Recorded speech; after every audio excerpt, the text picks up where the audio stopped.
नमस्कार दोस्तों, कहानी क्राइम चैनल पर आपका स्वागत है। दोस्तों, आज की हमारी जो क्राइम की कहानी है वो है कपूरथला, पंजाब से।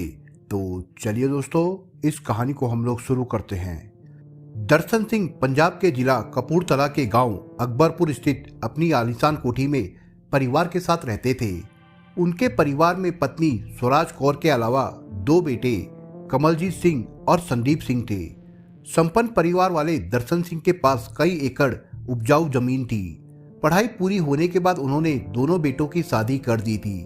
बड़े बेटे कमलजीत सिंह की शादी उन्होंने अपने एक दोस्त की बेटी राजेंद्र कौर से और छोटे बेटे संदीप सिंह की राजदीप कौर के साथ की थी।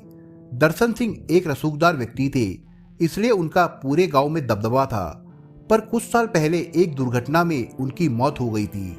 उनकी मौत के बाद उनकी पत्नी स्वराज कौर अपने परिवार पर पति जैसा दबदबा कायम नहीं रख पाई, खासकर दोनों बहुओं पर। समय का चक्र अपनी गति से घूमता रहा। कमलजीत और संदीप सिंह 3 बच्चों के पिता बन गए। इस बीच कमलजीत सिंह अपने किसी रिश्तेदार की मदद से इंग्लैंड जाकर नौकरी करने लगा। कुछ समय बाद संदीप सिंह भी फ्रांस जाकर नौकरी पर लग गया। बेटों के विदेश जाने के बाद स्वराज कौर ने खेती की जमीन ठेके पर दे दी थी। दोनों बेटे विदेश से हर महीने मोटी रकम घर भेज रहे थे। स्वराज कौर को बस एक चिंता थी कि उसके पोता पोती पढ़ लिख कर काबिल बन जाए। विदेश में रहकर दोनों भाई पैसा कमाने में लगे थे, तो इधर गांव में उनकी पत्नियों के रंग ढंग बदलने लगे थे। 1 साल बाद जब छुट्टी लेकर दोनों भाई गांव लौटे, तो अपने अपने पति द्वारा लाए हुए महंगे व अत्याधुनिक उपहार देखकर राजेंद्र कौर और राजदीप कौर की आंखें चुंधिया गई। पति के मुंह से विदेशियों का रहन सहन, खान पान और वहां के लोगों की सभ्यता आदि के बारे में सुनकर देवरानी जेठानी का मन करता कि काश वे भी अपने पतियों के साथ विदेश में रहती।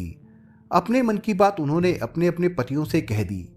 लिहाजा दोनों भाइयों ने पत्नी और बच्चों को साथ ले जाने की व्यवस्था करनी शुरू कर दी। उन्होंने उनके पासपोर्ट बनवाने की प्रक्रिया शुरू कर दी। इस सब में समय तो लगता ही है। बहरहाल ये सब ऐसे ही चलता रहा। 1-2 साल में कोई ना कोई भाई छुट्टी लेकर गांव आता और अपनी माँ, पत्नी और बच्चों से मिलकर वापस लौट जाता। स्वराज कौर बड़ी खुशी और शांति से परिवार की बागडोर संभालने में लगी रहती थी। वो एक साधारण और धार्मिक विचारों वाली महिला थी, जबकि उनकी दोनों बहुएं बन-ठन कर रहती थी। उन्होंने अपने आप को पूरी तरह से आधुनिकता के रंग में रंग लिया था। स्वराज कौर समय समय पर उन्हें टोकते हुए सिख मर्यादा में रहने का पाठ पढ़ाया करती थी, पर बहुओं ने उनकी बात अनसुनी करनी शुरू कर दी, तो स्वराज कौर ने भी उनकी तरफ ध्यान देना बंद कर दिया था। पंजाब विधानसभा चुनाव 4 फरवरी 2017 को होने थे, इसलिए पुलिस प्रशासन बड़ी मुस्तैदी से क्षेत्र में अमन शांति बनाए रखने में जुटा हुआ था। दिनांक 3-4 फरवरी की रात को स्वराज कौर की छोटी बहू राजदीप कौर ने उन्हें रात का खाना दिया। बड़ी बहू राजेंद्र कौर रसोई का काम निपटाकर बच्चों को सुलाने की तैयारी कर रही थी। उसी रात लगभग 1 बजे किसी ने राजदीप कौर के कमरे का दरवाजा खटखटाया। दरवाजा खटखटाने की आवाज सुनकर राजदीप कौर की भी आंखें खुल गई। दोनों ने अपने अपने कमरे से बाहर आकर देखा तो मारे डर के उनकी चीख निकल गई। उनके कमरों के बाहर बरामदे में 12-13 लोग खड़े थे। सभी के मुंह पर कपड़ा बंधा था और उनके हाथों में चाकू, तलवार आदि हथियार थे। इसके पहले कि वे दोनों कुछ समझ पाती, उन लोगों ने आगे बढ़कर दोनों को दबोच लिया और धकेलते हुए उन्हें स्वराज कौर के कमरे में ले गए। इस बीच 2 लोग मेन गेट के पास खड़े होकर रखवाली करने लगे। 2-3 लोगों ने सोते हुए बच्चों को अपने कब्जे में कर लिया। स्वराज कौर के कमरे में पहुंचते ही उन बदमाशों ने राजेंद्र और राजदीप कौर को मारना पीटना शुरू कर दिया। वे उनसे अलमारी की चाबी मांग रहे थे। 2 लोगों ने राजेंद्र कौर और राजदीप कौर की पहनी हुई ज्वेलरी उतारनी शुरू कर दी। शोर शराबा और मारपीट की आवाज सुनकर स्वराज कौर जाग गई थी। खुद को और अपनी दोनों बहुओं को हथियारबंद बदमाशों से घिरे हुए देखकर उनके होश उड़ गए। परिवार को संकट में देख वो दहाड़ते हुए अपने बेड से उठी, पर तब तक एक हमलावर ने लोहे की रॉड उनके सिर पर दे मारी। स्वराज कौर के मुंह से आवाज तक ना निकल पाई। वो बेड पर ही चारों खाने चित गिर पड़ी। तब डर की वजह से राजेंद्र कौर ने अलमारियों की चाबी का गुच्छा बदमाशों के हवाले कर दिया। बदमाश घर में लूट खसोट कर धमकाते हुए चले गए। आधी रात के बाद हुई इस वारदात से राजेंद्र और राजदीप कौर बुरी तरह डर गई। काफी देर तक दोनों दहशत में बुत बनी अपनी जगह पर खड़ी रही। जब होश आया तो राजदीप कौर ने बेड पर पड़ी सास स्वराज कौर की सुध ली और राजेंद्र कौर ने आंगन में खड़े होकर सहायता के लिए चीखना चिल्लाना शुरू कर दिया था। शोर सुनकर वहां पड़ोसी जमा हो गए। लूट की बात सुनकर सभी हैरान थे। स्वराज कौर की नब्ज टटोलने पर पता चला कि उनकी मौत हो चुकी है। चोटों के घाव उनके शरीर पर भी थे, पर वे इतने गंभीर न थे। तब तक गांव का सरपंच भी वहां आ गया था। सलाह मशवरा के बाद तय हुआ कि पुलिस को सूचना देने से पहले मृतका के भाई प्रीतपाल सिंह को सूचित कर दिया जाए। प्रीतपाल सिंह जिला होशियारपुर के गांव मंसूरपुर में रहते थे। रात को 2 बजे फोन द्वारा जब उन्हें खबर दी गई तो वो अपनी पत्नी कुलदीप कौर को साथ लेकर उसी समय घर से निकले और सुबह तक बहन के गांव अकबरपुर पहुंच गए। उससे पहले सरपंच ने पुलिस को भी फोन कर दिया था। हत्या की खबर सुनकर थाना प्रभारी गुरमीत सिंह टीम के साथ मौके पर आ गए। पुलिस ने जब स्वराज कौर के शव का मुआयना किया तो उनके सिर पर बाईं ओर गहरा घाव था। उसमें से खून निकलने के बाद सूख चुका था। थाना प्रभारी ने दोनों बहुओं राजेंद्र कौर और राजदीप कौर से घटना के बारे में पूछताछ की तो उन्होंने रोते हुए रात का पूरा वाकया बता दिया। पुलिस को उनकी बात पर शक तो हुआ, पर उस समय गम का माहौल था, इसलिए उनसे ज्यादा पूछताछ करना उन्होंने जरूरी नहीं समझा। घटना स्थल की कार्रवाई निपटाकर शव को पोस्टमार्टम के लिए जिला अस्पताल भिजवा दिया गया। पुलिस ने राजेंद्र कौर और राजदीप कौर के बयान दर्ज किए तो दोनों के बयानों में कई पेच दिखाई दे रहे थे। उन्होंने बताया कि लुटेरे घर से लगभग 7 तोले सोने के आभूषण और कुछ हजार रुपए की नकदी लूट कर ले गए हैं। 2 बातें थाना प्रभारी गुरमीत सिंह सिद्धू की समझ में नहीं आ रही थी। एक तो मामूली लूट के लिए 12 लुटेरों का आना, दूसरी 12 लोग जब कहीं लूटमार करेंगे तो वहां अच्छा खासा हंगामा खड़ा हो जाना स्वाभाविक है, जबकि यहां किसी पड़ोसी को भी वारदात की भनक तक नहीं लगी थी। लुटेरों ने स्वराज कौर को तो जान से मार दिया था, जबकि उनकी दोनों बहुओं को मामूली सी खरोंचें ही लगी थी। थाना प्रभारी ने अज्ञात के खिलाफ हत्या और लूट की रिपोर्ट दर्ज कर जांच शुरू कर दी। प्रीतपाल सिंह ने भी पुलिस से शक जताया कि उनकी बहन की हत्या लूट की वजह से नहीं बल्कि किसी साजिश के तहत की गई है। थाना प्रभारी ने अब तक की कार्रवाई के बारे में एसपी अलका मीणा और डीएसपी डॉक्टर नवनीत सिंह महल को अवगत करा दिया था।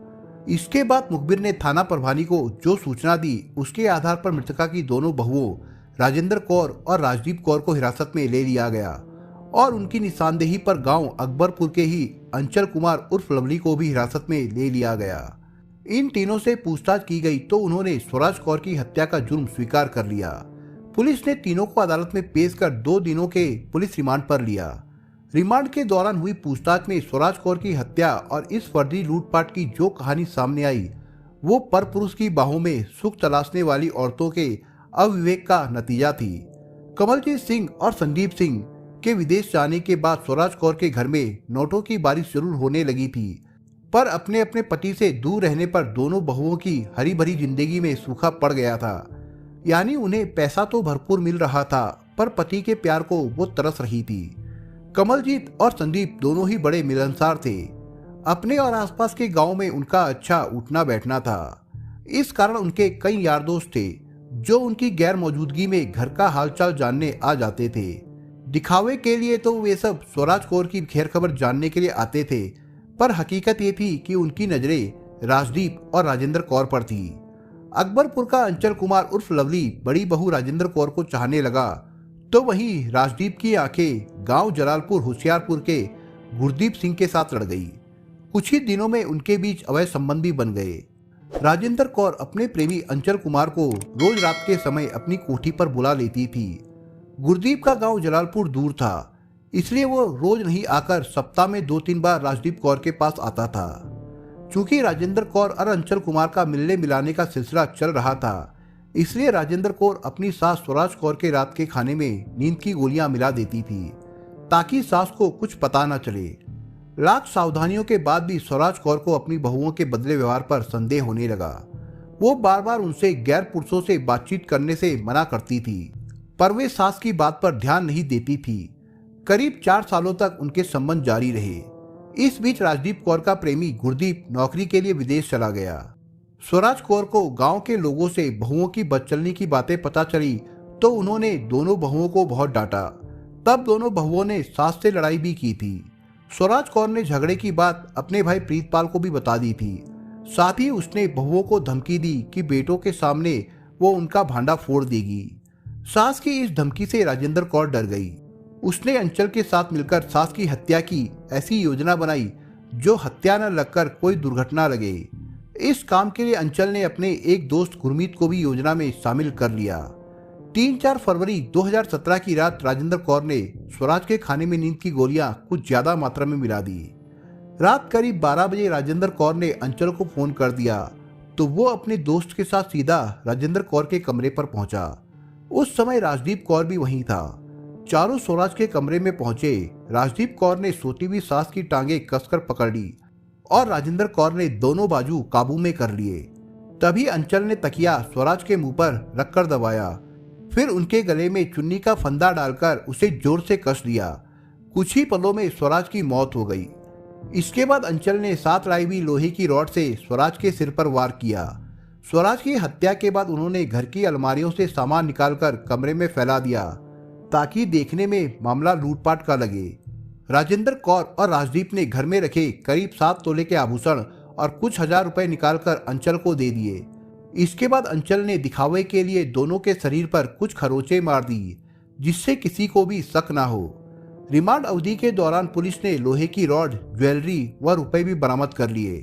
पुलिस ने चौथे आरोपी संदीप को भी गिरफ्तार कर लिया।